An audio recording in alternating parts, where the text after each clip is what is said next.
Hello everyone, today I will show you how to rotate text in Adobe Illustrator file. Open your Illustrator file.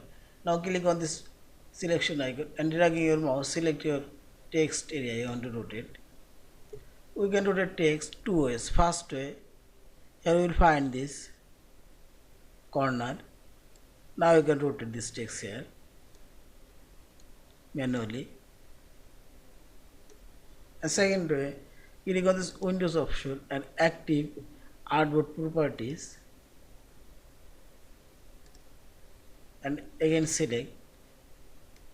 Now you can find here rotation option. You can rotate 90 degree, 180 degree. Also you can put your custom degree and see this. In this way you can rotate your text. Yeah. Thank you for watching. Please subscribe, like, share and comments.